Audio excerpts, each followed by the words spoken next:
మూడవ రాశి అయినటువంటి మిథున రాశి మిత్రులారా, మీరు డిసెంబర్ 25 ఈ నెల ఎలా ఉందని చూసుకుంటే గ్రహస్థితులంతా కూడాను సూర్యుడు 6వ స్థానంలో, కుజుడు 4వ స్థానంలో, గురుడు 11వ స్థానంలో, బుధుడు 6వ స్థానంలో, శుక్రుడు 5వ స్థానంలో, శని 9వ స్థానంలో, రాహు 10వ స్థానంలో, కేతు 4వ స్థానంలో, చంద్రుడి జన్మాల్లోనూ కూర్చున్నారు అనమాట. ఈ నెల మీకు ఎలా ఉంటుంది ఈ గ్రహస్థితులు బట్టి అంటే, ముందు వ్యాపారం తీసుకుంటాం. ఇన్వెస్ట్మెంట్ చేస్తే మంచి లాభం వచ్చే అవకాశాలు ఈ నెల ఉన్నాయని కూడా చెప్పొచ్చు. చిన్న చిన్న అడ్డంకులు ఉన్నా కూడా అవన్నీ కూడా తొలగిపోతాయి. రాహు యొక్క దీంతో పార్ట్నర్షిప్ లో కొంచెం చిన్న చిన్న గొడవలు ఉన్నా అవన్నీ కూడా తొలగిపోతాయి. ఇన్కమ్ బూస్ట్ అయ్యే అవకాశాలు బాగున్నాయి. పెద్ద డీల్స్ వచ్చే అవకాశాలు బాగా కనబడుతున్నాయి. మంత్ ఎండ్ లో భారీగా వచ్చే అవకాశాలు బాగున్నాయి. వ్యాపారంలో మీరు చేయవలసిన పనులంతా కూడా పాత కస్టమర్స్ని తిరిగి తోడు చేసుకోవడం ప్లాన్ చేసుకోండి.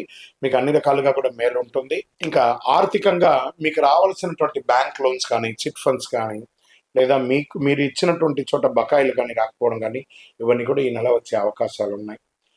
కుజుడు 4వ స్థానంలో ఉండడం వల్ల కాస్త ఆటంకాలు కూడా కల్పించిన ఎండ్ ఆఫ్ ద మంత్ మీకు బాగా అన్ని అనుకూలంగానే ఉంటుంది చెప్పచ్చు. రియల్ ఎస్టేట్లో భూమి కొనుగోలు మంచి, this is the right time for investment. Corrections వచ్చింది కాబట్టి ఇది కొనుక్కోవడానికి ప్రయత్నం చేయండి. మీ ఇంటిని రిపేర్ చేసుకునే అవకాశాలు కూడా కనబడుతున్నాయి.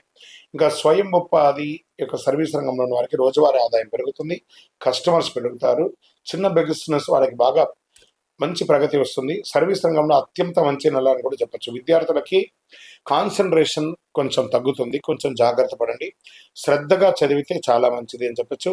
డిస్టెన్స్ ఎడ్యుకేషన్ వాళ్ళకి కొంచెం మీరే ఎక్కువ కాన్సన్ట్రేట్ చేయాల్సి ఉంది. గ్రూప్ స్టడీ అవాయిడ్ చేయడానికి ప్రయత్నం చేయండి. ఇంకా విదేశాలకి వెళ్ళాలి, చదవాలి, లేదా ఉద్యోగం చేస్తున్న వాటికి overseas job calls any time రావచ్చు. మీ కాల్ లెటర్స్ కూడా రావచ్చు. తర్వాత మీకు ఆన్ సైట్ ఉద్యోగాలు వచ్చే అవకాశాలు కూడా ఉన్నాయి.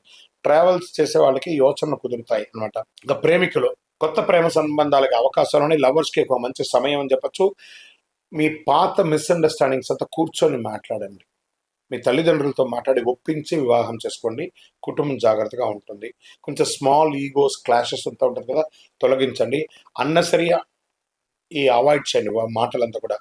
ఇంకా దాంపత్య సుఖంలో, దాంపత్య జీవితంలో ఎలా ఉంటుందంటే, దాంపత్యం మీ భార్యాభర్తల మధ్య సఖ్యత పెరుగుతుంది. కుటుంబంలో శుభవార్త వింటారు. పిల్లల యొక్క విషయంలో కానీ, మీ యొక్క విషయంలో కానీ శుభవార్త వింటారు. మంత్ ఎండ్లో మొత్తం కుటుంబం అంతా కూడా విహారయాత్ర కానీ దానికన్నా వెళ్ళే అవకాశాలు ఉన్నాయి. మొదట 10 రోజులు చిన్న చిన్న ఆటంకాలు ఇవన్నీ కూడా తొలగిపోతుంది. సంతాన విషయంలో పిల్లల యొక్క చదువు మెరుగుపడుతుంది. ఏ విధమైనటువంటి లోటు ఉండదు. సంతానం కోసం ప్రయత్నిస్తే ఇది ఒక మంచి సమయం కూడా చెప్పచ్చు. ఆరోగ్యం, స్టామినా బాగా పెరుగుతుంది. ప్రధాన ఆరోగ్య సమస్యలు ఏవి లేవు. కొంచెం మంట లాంటిది, చెస్ట్ డిస్కంఫర్టబుల్ అలా ఉంటుంది. వెహికల్ నడిపేటప్పుడు చాలా జాగ్రత్త అవుతుంది.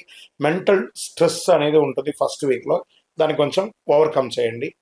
ఇంకా అదృష్టపరంగా చాలా స్ట్రాంగ్గా ఉంది ఈ నెల అని కూడా చెప్పచ్చు. పరిహారాలు అంటే మీరు ఏం చేయాలంటే, ఓం బుధాయ నమః అని 108 సార్లు ప్రతి బుధవారం చేయండి. పసుపు డ్రెస్ని ఎక్కువ వాడడానికి ప్రయత్నం చేయండి. శనివారాల్లో మీ ఇష్టదైవం, మీ కులదైవం దగ్గర మీ వయసు ఎంత ఉందో అన్ని దీపాలు వెలిగించండి. ఇంకా చంద్రాష్టమం అని వచ్చేటప్పటికీ ఈ డిసెంబర్ నెల 22/12/2025 10:07 ఉదయం నుండి 24/12/2025 7:46 వరకు చంద్రాష్టమం ఉంటుంది. ఈ సమయంలో మాట పట్టింపు జాగ్రత్త. ఇతరులతో మాట్లాడేటప్పుడు జాగ్రత్తగా ఉండడానికి ప్రయత్నం చేయండి. ఇంకనూ మీ వ్యక్తిగత జాతకం తెలుసుకోవాలనుకుంటున్నారా? మీ పేరు, అపాయింట్మెంట్స్, గురుగారి అపాయింట్మెంట్ కావాలి అని అనుకుంటున్నారు, మీ పేరు, మీ డేట్ ఆఫ్ బర్త్, మీ టైమ్ ఆఫ్ బర్త్, మీ ప్లేస్ ఆఫ్ బర్త్ వాట్సప్ చేయండి. 9000077149కి మీకు డిస్ప్లేలో ఉన్న నెంబర్కి వాట్సప్ చేయండి. కాల్ చేయకండి. విజయవస్తు.